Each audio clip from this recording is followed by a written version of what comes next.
हर एक की विशेषता देखने का चश्मा लगाओ। तो वो चश्मा लगाने से क्या होगा? क्या होगा? दूसरे विशेष बन जाएंगे। हाँ, क्या होगा? हम विशेष आत्मा बन जाएंगे, है ना। तो बाबा हमें कहते हैं तुम्हें विशेष आत्मा बनना है तो तुम विशेषता देखने का चश्मा लगाओ।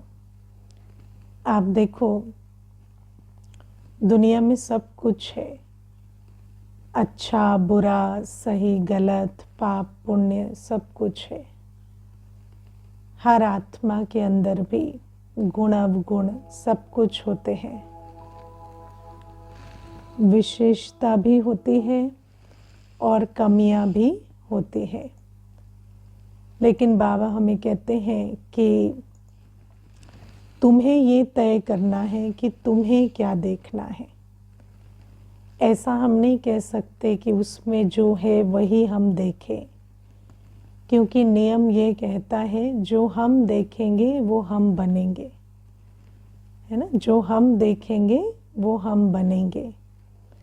आज हम थोड़ा सा इस मैकेनिज्म को समझते हैं। जब हम कुछ भी देखते हैं, है ना, तो कहाँ देखते हैं? यहाँ, है ना। कहाँ देखते हैं? सारा जो चित्र चलता है, जो वीडियो बनती है, वो कहाँ बनती है? यहाँ बनती है, ठीक है।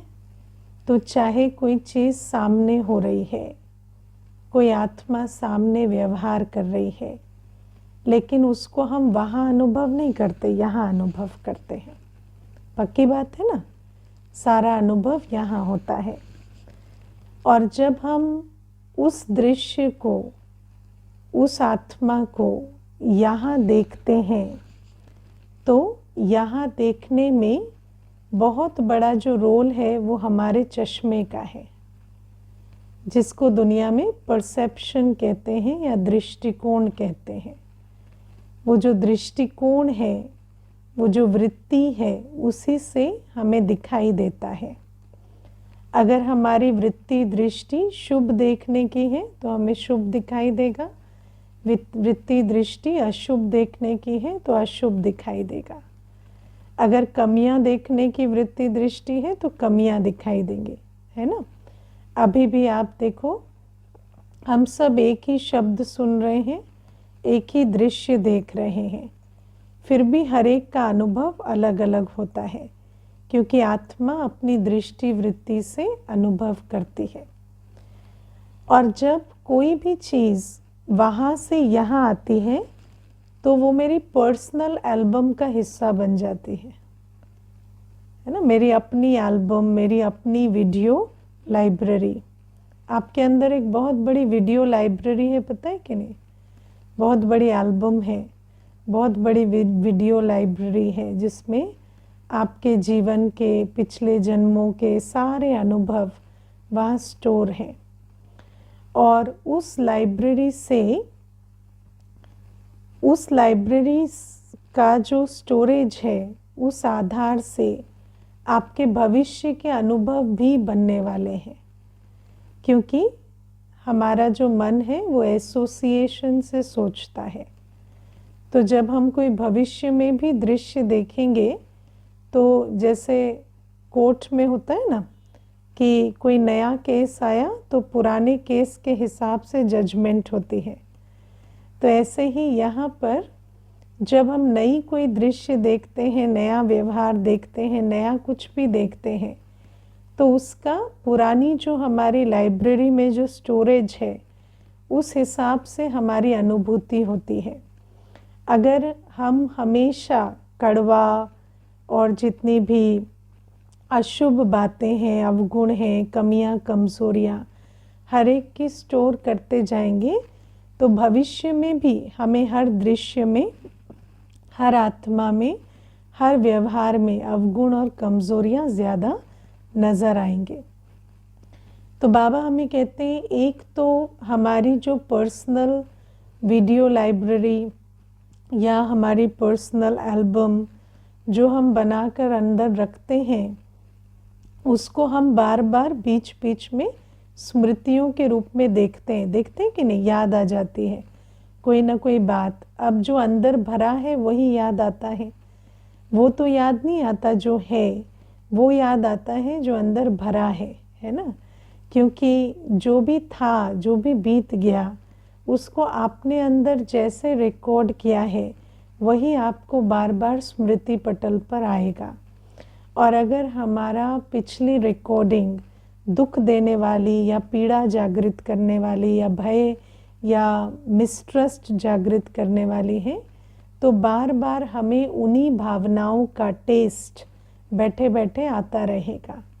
और फिर भविष्य में भी हम जो भी कुछ देखेंगे, अनुभव करेंगे, उस पर भी उन स्मृतियों का रंग चढ़ेगा।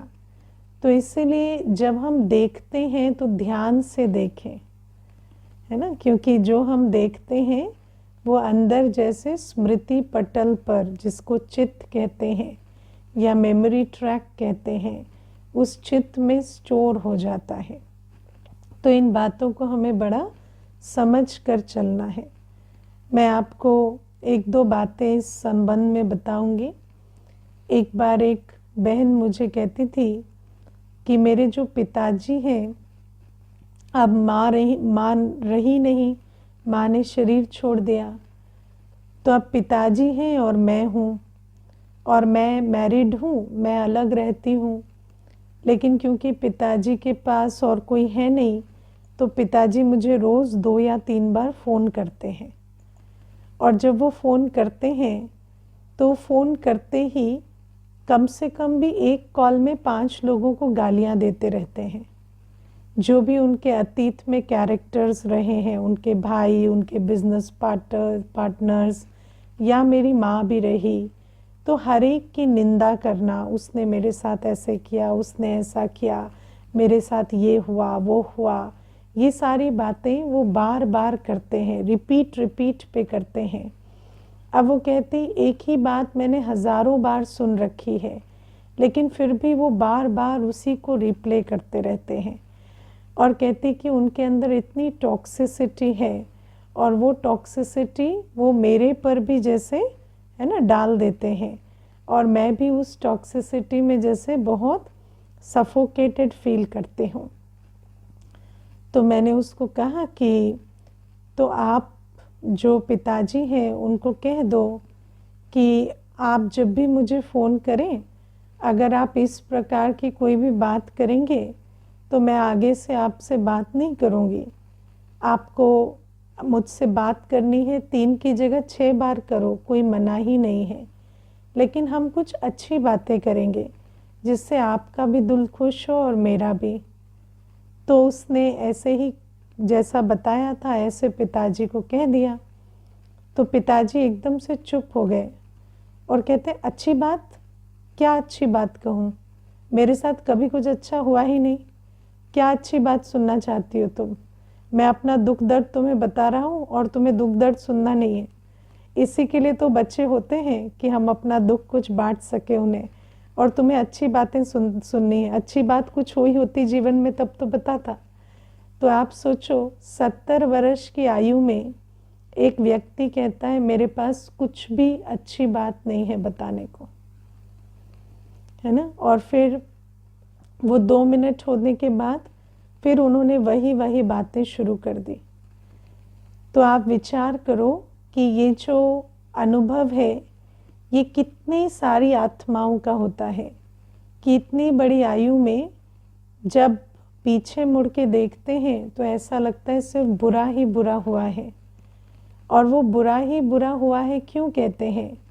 क्योंकि जब भी बुरा हुआ या जो भी कुछ हुआ उसमें जो बुरा था उसको लेकर सिलेक्ट करके अंदर रिकॉर्ड करते हैं, है ना। अब ऐसा तो है नहीं कि कभी कुछ अच्छा हुआ नहीं, लेकिन उस अच्छे को अपने स्मृति पटल पर कभी रखा नहीं, सिर्फ बुरे बुरे को रखा है। और विचार करो, जब अकेले बैठते हैं, अब ये व्यक्ति जब मुख खोलता है तो उसके मुख से जिस प्रकार की बातें निकलती हैं उससे दूसरी आत्मा इतनी विचलित होती है जबकि वो दूसरी आत्मा तो सिर्फ 10 या 20 मिनट उसकी बातें सुनती है, लेकिन ये आत्मा अपने साथ सारे दिन रहती है, तो उसका क्या हाल होता होगा, क्योंकि सारे दिन वही स्मृतियाँ उसके अंदर जैसे रिप्ले होती रहती हैं। तो विचार करो कि क्या हम चाहते हैं कि हमारी हालत ऐसे हो, है ना। और बाबा हमें इसीलिए ये बात कहते कि हर आत्मा का अपना संस्कार है, हर एक डिफरेंट है, किसी के अंदर कोई विशेषता है, किसी के अंदर कोई, लेकिन हमें अपने चश्मे को चेंज करना है, अपनी वृत्ति दृष्टि को आत्मिक बनाना है। हर एक के अंदर जो एक विशेषता भी यदि है, तो उस विशेषता को मुझे अपने अंदर स्मृति में रखना है और उससे मुझे विशेष आत्मा बनना है। और मैंने तो कईयों को ऐसा भी देखा, इतनी महारत उनको हासिल होती है बुराई देखने की, कि एक भाई एक बार मधुबन गए थे, तो मधुबन में उन्होंने मुझे 50 बुराइयां दिखा दी, है ना। वो कहते यहाँ ये सिस्टम ठीक नहीं है, वहाँ वो कमी है, वो ये है, वो है। तो मैंने कहा आप अपना कचरा साथ लेके चलते हो, नहीं, आपको कहीं से लेने की भी ज़रूरत नहीं है, आपका अपना है, जहाँ देखो बिखेर देते हो, है ना। तो आपका अपना पर्सनल कचरा इतना सारा है कि उसको ढो के घूमते हो, और जहाँ बदबू नहीं भी आ रही वहाँ आप अच्छी खासी बदबू, है ना, क्रिएट कर लेते हो। मैंने कहा अच्छी बात है, आपका संस्कार आपको मुबारक हो, मुझे मत बताना आगे से कि ये बुराई देखी और वो बुराई देखी, जो देखा उसको पैकेज में बांध के घर चले जाना। तो बाबा कहते हैं कि ये भी आत्मा अपना हाल कैसा बना देती है कि खाली बुराइयां देख देख के, जो मैंने आपको कहा ना, हर चीज़ में जब हम निंदा, हर चीज़ में जब कमी कमज़ोरी देखते हैं, तो हमारा स्मृति पटल इतना भर जाता है उससे कि ये जो माइंड थिंक्स बाय एसोसिएशन है, तो कोई भी चीज़ देखेंगे तो उसके जैसी कोई चीज़ जब पहले देखी होगी, तो उसकी कोई बुराई धारण की है ना, तो वो चश्मे पे लगी रहेगी, और ये नई चीज़ भी हमें बुरी ही लगेगी, है ना। जैसे बहुत छोटी सी बात है, माना किसी सफ़ेद वस्त्रधारी में कोई बुराई देखी है, तो अगली बार कोई सफ़ेद वस्त्रधारी देखेंगे ना, तो वही स्मृति आएगी कि ये सफ़ेद वस्त्रधारी भी उस पिछले वाले की तरह होगा। तो क्या है कि हर चीज़ में जो पुरानी रिकॉर्डिंग है, वो हमारे नए दृष्टिकोण को इन्फ्लुएंस करती है। और अगर पुराना सारा हमने मैल भरा हुआ है, तो हम नई चीज़ में भी कोई अच्छाई नहीं देख सकेंगे, हर नई चीज़ में भी हमें बुराई नज़र आएगी। जैसे मैं आपको बहुत छोटी सी एक बात बताती हूँ। मुझे एक भाई आया था एक बार, तो वो मुझे ना क्लास कराते कराते कम से कम भी 10 बार रोज़ पूछता था, आप मुझे इस चीज़ के लिए जज तो नहीं कर रहे हैं, आप मुझे उस चीज़ के लिए जज तो नहीं कर रहे हैं, है ना। जैसे एक दिन आया तो मुझे कहता है, मैं ब्लैक ड्रेस पहन कर आया हूँ, तो कोई बुरी बात तो नहीं है ना, आप ऐसा तो नहीं सोच रहे कि मैं कोई बुरा हूँ। तो मैंने कहा नहीं, ऐसा कुछ नहीं है। फिर उसके बाद मुझे थोड़े देर हुई, उसके बाद कहता है कि मैं अभी मुझे खांसी हो रही है, आप ऐसा तो नहीं सोच रहे कि मुझे इन्फेक्शन है। तो मैंने कहा नहीं, मैं ऐसा कुछ नहीं सोच रही हूँ। फिर ऐसे करते करते हर चीज़ में, क्योंकि उसने हमेशा क्या रिकॉर्डिंग की है अंदर कि ये मुझे जज कर रहे हैं, वो मुझे लेबल कर रहे हैं, वो मुझे ऐसा समझ रहे हैं, तो क्योंकि उसने वो रिकॉर्डिंग की है, इसीलिए सामने वाला जब उसके प्रति कोई जजमेंट नहीं भी रख रहा, तब भी उसको ये आता है ये मुझे जज कर रहे हैं, वो मुझे जज कर रहे हैं। फिर धीरे धीरे वो अपने ही जो संकल्पों के भंवर में फंस के आना बंद कर दिया, है ना। तो क्योंकि जब आपने अपना इतना बुरा हाल कर लिया होता है, तो आप किसी अच्छे स्थान पर भी अपनी दृष्टि वृत्ति के आधार से वही देखेंगे, और यहाँ तक कि शिव बाबा के पास आके भी कुछ लेना मुश्किल हो जाता है। हालांकि ऐसी आत्माओं को देखते हैं तो बहुत रहम आता है, लेकिन ये एग्जाम्पल इसीलिए सुना रही हूँ क्योंकि आज जब अवस्था ठीक है तो हम इन बातों को ध्यान दें कि कल ऐसा ना हो जाए, है ना। तो अपने अंदर ये जो छोटी सी भी अगर कमी कमज़ोरी देखने की आदत है तो उसको अब हमें छोड़ना है, क्योंकि एक एक संकल्प कब संस्कार बन जाता है पता ही नहीं चलता। तो ये बात आज बाबा अंडरलाइन करा रहे हैं। मुझे आज मम्मा की वाणी की दोनों ही पॉइंट्स बहुत अच्छी है। वैसे तो सारी ही मुरली बहुत ही विशेष होती है, लेकिन अभी दूसरी जो मम्मा की पॉइंट थी आज उसको लेंगे। मम्मा आज कहते हैं कि जब बाबा परमधाम से आकर हमें अपना हाथ दे रहे हैं तो हमें बाबा का हाथ पकड़ लेना है ना। हमें अपना हाथ बाबा के हाथ में दे देना है। अब अपना हाथ बाबा के हाथ में दे देना मतलब क्या होता है? समर्पण बुद्धि हो जाना। जब हम कहते हैं कि समर्पण बुद्धि हो जाना, माना अब बाबा कौन है? शांति का सागर है, सुख का सागर है, ज्ञान का सागर है। तो हम हमेशा बाबा के हाथ में अपनी बुद्धि का हाथ देकर बाबा की श्रीमत अनुसार चले किसी भी परिस्थिति में। बाबा कहते ये अनिवार्य है। जब भगवान स्वयं आकर हमें अपना हाथ और साथ देता है तो हमें बाबा के हाथ में अपना हाथ दे देना है।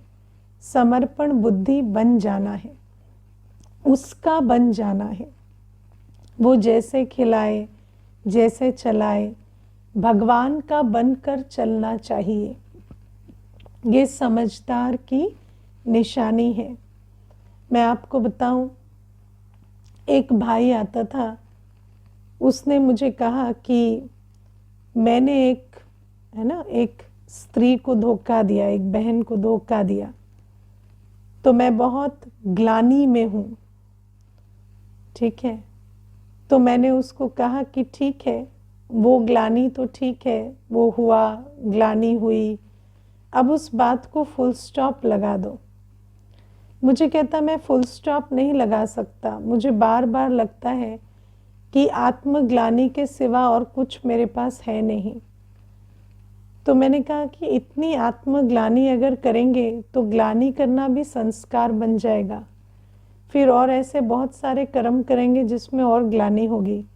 तो मुझे कहता पता नहीं आप कैसे कैसे बातें करती हैं, लेकिन मुझे तो कुछ समझ में नहीं आता कि ग्लानि करने से, अपनी आत्मग्लानि से तो फिर चेंज आएगा ना, लेकिन आत्मग्लानि से और ऐसे कर्म होंगे जिनसे ग्लानि होगी। तो मैंने कहा इसीलिए आप वो मत समझो जो कह रहे ऐसा हो जाएगा, ये समझो कि बस अब फुल स्टॉप लगाना है। अब आप बाबा के पास आए हैं, भगवान के पास कैसे भी आए हैं, कोई भी कारण बना, कोई भी बात हुई, उससे कोई फ़र्क नहीं पड़ता। अब आप बाबा के पास आए हैं, अब बाबा का बन के रहो। लेकिन रोज़ रोज़ मुझे ग्लानि होती है, मुझे ग्लानि होती है। और क्या हुआ, बाबा को जाना, बाबा का परिचय लिया, सब कुछ किया, लेकिन उसके बाद फिर क्लास डिसकंटिन्यू हो गई, है ना, और उसके बाद क्लास नहीं आया। तो फिर मुझे एक दिन फ़ोन किया और मुझे कहता है मुझे क्लास आने का मन क्यों नहीं करता। तो मैंने कहा जैसे आपको जब उस बहन के साथ आप थे तो आपको समझ नहीं आया ना कि उसके साथ ठीक से चलना है, ऐसे अभी फिर आप वही गलती कर रहे हो। फिर आपको 3 महीने के बाद इसके लिए आत्मग्लानि होगी, है ना, कि मैंने भगवान का हाथ छोड़ दिया। तो ये जो हमारे अंदर एक ये संस्कार है ना, कि जब कुछ मिलता है तो उसकी परवाह मत करो, फिर उसके साथ दुर्व्यवहार करो, फिर उसको छोड़ दो, फिर उसके बाद आत्मग्लानि में आओ, ये सारी चीज़ें मनुष्य करता रहता है, ये एक संस्कार है। पर मैं समझती हूँ कि जब हम ज्ञान में भी आते हैं तो आत्मा का ओरिजिनल स्वरूप जानना, बाबा को जानना, चक्र को जानना, वो तो सब हमें हो जाता है क्योंकि वो तो बाबा हमें सिखाता है। लेकिन जिस चीज़ के लिए हमें बहुत टाइम लगता है वो है अपने संस्कारों को पहचानना, क्योंकि हम बहुत समय तक जान ही नहीं पाते हमारा कितना बुरा हाल हो गया है 63 जन्मों के विकारी दुनिया में रहकर। तो बाबा हमें कहते हैं, जब हम बाबा के पास आते हैं और स्वयं भगवान हमें ऑफर करते हैं कि तुम मेरे बनकर चलो, तो हमें बन जाना चाहिए। और कई बार ये 3 प्रकार के संकल्प, क्योंकि देखो संकल्पों के भी संस्कार होते हैं हमारे अंदर। वैसे तो कई प्रकार के संस्कार होते हैं, लेकिन मुझे अच्छा लगता है 4 प्रकार के संस्कारों को क्लासिफाई करना, जिसको हम कहते हैं हैबिट्स ऑफ थॉट, है ना। संकल्प के संस्कार, थॉट पैटर्न जिसको कहते हैं। भावना के संस्कार, हमेशा क्रिटिसिज्म की भावना, कंप्लेंट की भावना, मुझे कम मिला की भावना, ऐसे भावना के रूप में भी हमारे बहुत संस्कार होते हैं। फिर तीसरे होते हैं वृत्ति के संस्कार, हर एक में कमी देखना, कमजोरी देखना, बुराई देखना, हर एक के काम में कमी ढूंढना, ये भी एक संस्कार होता है। या कोई भी परिस्थिति आई तो नेगेटिव सोचना, ये वृत्ति का संस्कार है। और चौथे होते हैं कर्मों के संस्कार, है ना। खाना पीना, उठना बैठना, बोलना चलना, ये वाले भी हमारे बहुत सारे संस्कार होते हैं। तो आज मम्मा हमें 3 प्रकार के संकल्पों के संस्कार से सावधान कर रहे हैं। 3 प्रकार के संकल्प जो आत्मा के अंदर थॉट पैटर्न के रूप में होते हैं। पहला, है ना, पहला कौन सा बताती है मम्मा, कि कोई कहे कि मुझे छोड़ देना है ना, मैं बाबा को छोड़ दूं। ये भी थॉट आप देखना, कई बच्चे संकल्प में बार बार लाते हैं, कल नहीं क्लास जाएंगे, नहीं करेंगे, हम नहीं करेंगे, हमें अच्छा नहीं लगता, हम नहीं करेंगे। तो बाबा कहते ये जो एक ऐसा भी नहीं है कि कोई चाहते हैं नहीं करेंगे, लेकिन नहीं नहीं कहने की एक आदत होती है ना। हम छोड़ देंगे, हम नहीं करेंगे, ये वाली जो संस्कार होते हैं ये कईयों में होते हैं, हमेशा ना ना ना करना। तो ये संस्कार यदि है तो उसको बदलें, है ना। बाबा के लिए मुख से संकल्प में कभी ना आए कि हम बाबा को छोड़ दें, हम बाबा को छोड़ दें, ये संकल्प भी ना आए। फिर दूसरा, हमसे नहीं होगा, ये भी एक संस्कार है, हमसे नहीं होगा। अरे तुमने किया है क्या? किया ही नहीं तो पता कैसे चलता है नहीं होगा ना। नहीं होगा, हम कहाँ कर पाएंगे, हम कहाँ पहुँच पाएंगे, हमसे तो इतना पुरुषार्थ नहीं होगा। तो ये भी एक संस्कार है, हमसे नहीं होगा। एक होता है हम नहीं करेंगे, दूसरा होता है हमसे नहीं होगा। ये भी दूसरे प्रकार के संस्कार हैं जो आत्मा के अंदर होते हैं। और तीसरे, मैंने कईयों को देखा है, वाणी में भी ना बार बार लाएंगे, हमसे नहीं होगा, हम कहाँ कर पाएंगे, हमारे से तो ये छोटी सी चीज़ नहीं होती, हमारा कहाँ इतना भाग्य है। अरे भाग्य तो तुम बोल बोल के बिगाड़ रहे हो, भाग्य तो होगा भी तो अभी उसको तो तुम बोल बोल के बिगाड़ रहे हो। क्यों ऐसे शब्द, क्यों ऐसे संकल्प? आप सोचो, अगर शब्दों में इतना बोल पाते हैं तो संकल्पों में कितनी बार लेते होंगे। तो ये हम छोड़ देंगे, हम चले जाएंगे वाले शब्द या संकल्प, या हमसे नहीं होगा वाले संकल्प, इनसे बहुत सावधान रहना। तीसरा, मामा कहते हैं ऐसे भी होते हैं जो कहते हैं हमें भगवान की परवाह नहीं है, आया होगा तो आया होगा, हमें क्या करना, है ना। ऐसे भी होते हैं। तो मामा कहती ऐसे जो 3 प्रकार के संकल्प हैं, बोल हैं, इनसे बहुत सावधान रहना है। कभी भी अपने दिल में ये संकल्प या ये मुख से बोल नहीं आने चाहिए, भगवान हमें मिला तो हमें मैं बाबा का बनकर रहूं, ये मेरा परम लक्ष्य है ना। कितनी बड़ी बात है कि भगवान संगम युग में परमधाम से आकर मुझे मिला, और वो भगवान यदि आकर मुझे मिला है, शिव बाबा मुझे 5000 वर्ष के बाद मिला है, तो मैं कौन हूँ कहने वाली कि हम नहीं बनेंगे, हम नहीं करेंगे, या हमसे नहीं होगा। हमसे नहीं होगा भी कौन है हम कहने वाले, जब करण करावन हार कह रहा है कि हम तुमसे करवाएंगे तो तुमसे नहीं होगा भी क्यों कहोगे, है ना। बाबा जो कराएंगे हम करेंगे, इतना हमें ये समझदार के संकल्प होते हैं। तो मम्मा कहती इन 3 प्रकार के संकल्पों से सावधान रहना है। इसके बाद माया जरूर आती है ना। जब हम बाबा के पास आते हैं, बाबा हमें शक्ति भरते हैं, बाबा हमें वर्षे के लायक बनाते हैं, हम एक एक कदम श्रीमत पर आगे बढ़ाते हैं, तो धीरे धीरे माया भी अपना काम करने लगती है, एक्टिव हो जाती है ना। माया को पता चलता है अच्छा ये जाग रहा है, मैं भी थोड़ा एक्टिव हो जाऊं, है ना, इसके लाइफ में थोड़ा धमचक्र मचाऊं। तो इस प्रकार से माया भी थोड़ा करती है।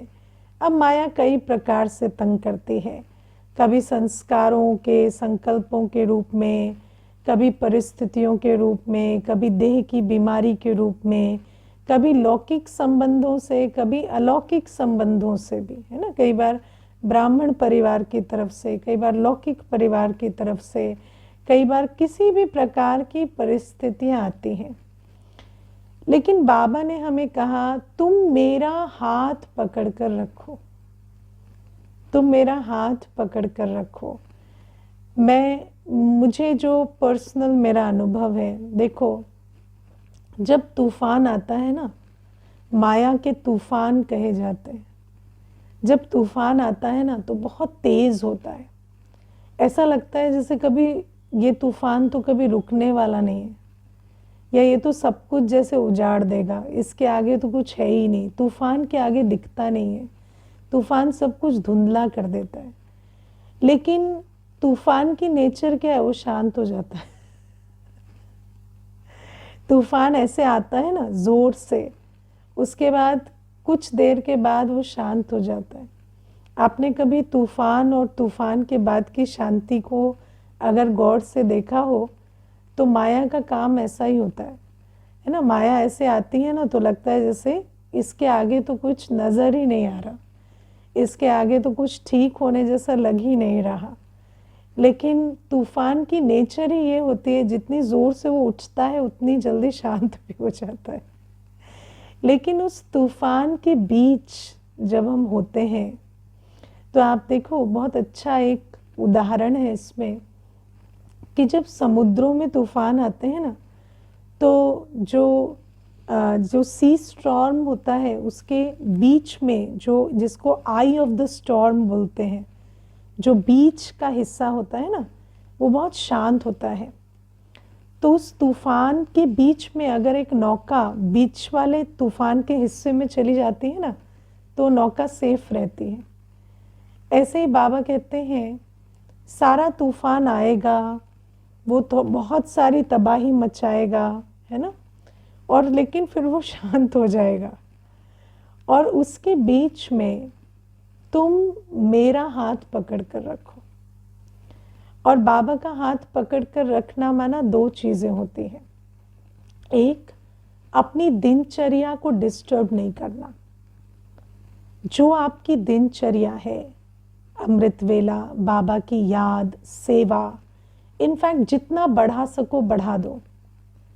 उस समय पर आपका मन बुद्धि याद और सेवा में डूब जाए, वो सबसे अच्छा सल्यूशन है तूफान पार करने का। अगर कुछ नहीं है तो उसको क्रिएट करो। याद और सेवा का ऐसा लॉक लगाओ, मुरली 1 बार नहीं 10 बार पढ़ो।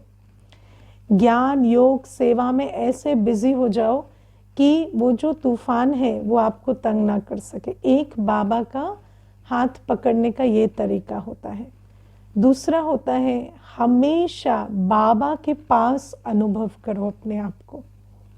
और जैसे योग कराया ना आज, कि बाबा के पास कैसा लगता है, बाबा तो शांति का सागर है, प्रेम का सागर है, सुख का सागर है।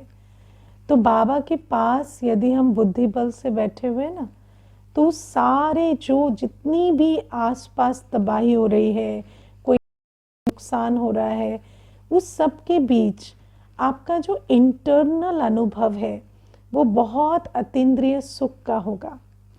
आप जब उसको याद करेंगे ना बाद में, तो आपको लगेगा उन दिनों तो मैं बाबा के प्यार में ऐसी मगन थी कि मुझे इतना अच्छा लग रहा था कि बात मत पूछो। पता ही नहीं चल रहा था कि आसपास हो क्या रहा है। तो बाबा कहते कि जब एक तो जो पहले तो बाबा का ना बने या इस प्रकार के संकल्प, ऐसे मूर्खता वाले संकल्प हमें कभी नहीं रखने। और दूसरा, जब बाबा के बन गए तो जितने भी माया के पेपर आते हैं उनको इसी विधि से पार करना है। एक तो बाबा की दिनचर्या को, याद सेवा को इतना टाइट कर दो कि तूफान में आपके संकल्प इधर उधर जाने का आपको टाइम ही न मिले। दूसरा, दिल को, बुद्धि को बाबा के पास ऐसा बिठा कर रखो कि आपका पर्सनल आंतरिक अनुभव सिर्फ शांति, प्रेम, सुख का है, क्योंकि आप तो सागर के पास बैठे है ना। और बाबा कहते अगर माया कितनी भी बलवान हो, हमेशा याद रखो बाबा इससे ज़्यादा बलवान है। बाबा इससे ज़्यादा बलवान क्यों है? क्योंकि बाबा तो माया के बाद भी रहेगा। है ना, माया तो ऐसे तूफान की तरह आएगी चली जाएगी, ये परमानेंट नहीं है, ये बिल्कुल परमानेंट नहीं है, लेकिन बाबा परमानेंट है। और इस चीज़ में, और आप कभी भी ट्राई करके देखना, जब एक बात पार हो जाती है ना, तब आपको कई बार फील होगा कि इतनी बड़ी बात, उस समय लगा जैसे ये तो एंड ऑफ एवरीथिंग है, लेकिन ये ऐसे चुटकियों में पार हो गई। और अगर हम उस समय एक गलत कदम उठा देते तो हम कहीं के नहीं रहते। है ना। लेकिन उस समय पर क्योंकि बाबा का साथ था, बाबा के हाथ में हाथ था, तो ना ही कोई कर्म ऐसा हुआ, ना ही कोई हमें कोई दुख हुआ, कष्ट हुआ। हम जैसे मक्खन से बाल की तरह निकल आए उस परिस्थिति से, है ना। तो बाबा हमें कहते हैं ये जो विधि है, इसी को पार करते करते, इसी से सारे तूफानों को पार करते करते तुम मंजिल तक पहुंच जाएंगे।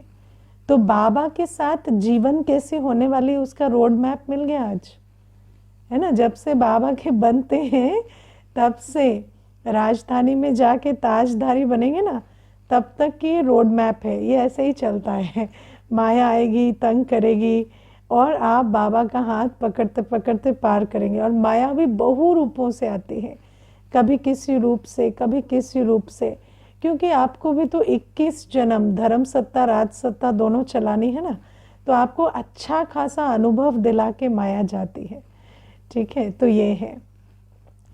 फिर आज मम्मा की जो पहली वाणी है, मम्मा कहती ये आम सत्संग नहीं है ना, ये आम सत्संग नहीं है। और कई बार ये जो बात है, ये ना समझने के कारण हम ये स्कूल है, ये सत्संग नहीं है। हालांकि इसका स्वरूप सत्संग का है, पर ये है स्कूल, है ना। और स्कूल में सबसे इम्पोर्टेंट क्या होता है? डिसिप्लिन।